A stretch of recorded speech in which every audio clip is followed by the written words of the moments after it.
Hey, it's Alex. I'm not here to hype the latest spec sheet, I'm here to help you decide if the MSI Raider 18HX actually lives up to its headline and whether it's worth the price tag you'll see on Amazon. Link is in the description if you want to check the product details on Amazon. When you're staring at a $3,500 plus gaming laptop, the biggest hesitation is usually, will this be a one-time purchase that actually fits my daily workflow? Or am I just buying a flashy box that will sit idle because it's too bulky or over-engineered for what I need? First off, the Raider 18 sits in the ultra-large 18-inch class, with a QHD plus 240Hz panel that promises buttery smooth visuals and enough screen real estate to replace a desktop monitor for some. That's great if you already spend hours at a desk, but it also means the chassis is roughly the size of a small desktop tower and the weight pushes the upper limits of what most people consider portable. In practice, I was able to slide it into a standard backpack, but the bottom of the bag felt noticeably heavier, and I had to plan my commute around that extra kilogram. If you're a commuter who needs a bag that stays light, this is a red flag. The heart of the machine is Intel's Core Ultra 9285HX, a top-tier mobile processor that's basically a desktop-class chip shaved down for laptop power envelopes. In real-world tests running a 3-hour 4K video render in DaVinci Resolve while a game like Cyberpunk 2077 streamed in the background, the CPU never throttled enough to cause a noticeable slowdown. The 64GB of DDR5 RAM adds a lot of headroom for multitasking. I could keep Photoshop, Chrome with 15 tabs, and a game running simultaneously without any stutter. That kind of memory capacity is rarely needed for pure gaming, but if you edit footage, run virtual machines, or stream while you play, it's a genuine productivity boost. Now, the GPU. MSI paired the laptop with an RTX 5090 24GB GDDR7, the current flagship from NVIDIA. For most games at the QHD Plus resolution, you can push ultra settings and still stay above 100 frames per second. I tried Horizon Forbidden West, and the frame rate hovered around 115 frames per second with ray tracing on, which is impressive on a portable chassis. The 24GB of VRAM also means you can comfortably work with 8K textures in Photoshop or Blender without hitting memory limits. However, the power draw of that GPU is hefty, and the laptop's battery life dropped to under an hour when I cranked the graphics to max.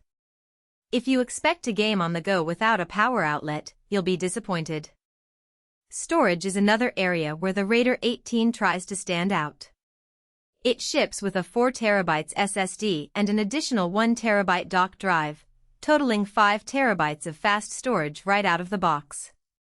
That eliminates the need for an external drive for most creators, and the SSD speeds are enough to load massive game worlds in seconds. I noticed a slight dip in transfer speed when moving a 200GB project from the dock drive to the main SSD, but the difference was only a few seconds, not a deal-breaker unless you're moving terabytes of data daily.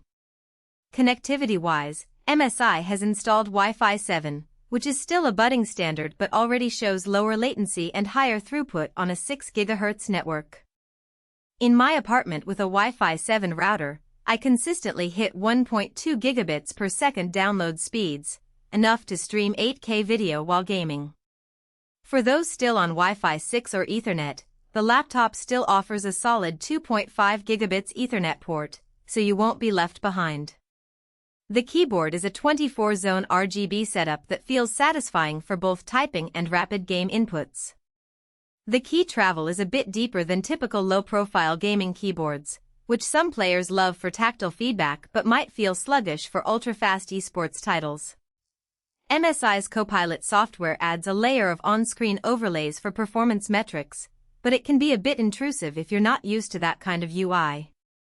Turning it off is straightforward, though, and many users find the extra data handy when tweaking graphics settings. So, who should actually consider spending this kind of money on the Raider 18?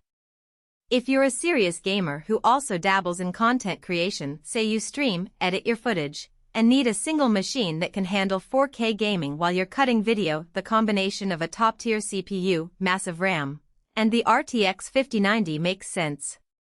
It's also a solid choice for developers who run heavy virtual machines or for designers who need that extra GPU memory for large texture work.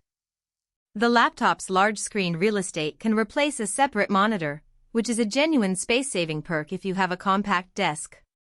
On the flip side, if your gaming habit is limited to a few titles a week, or you mainly play esports where a 15-inch, higher refresh rate laptop with a mid-range GPU is sufficient, you'll likely be overpaying. The weight and battery constraints also make it a poor fit for digital nomads or students who need to pack light. For those buyers, a slimmer 15-inch machine with a RTX 4070 or even a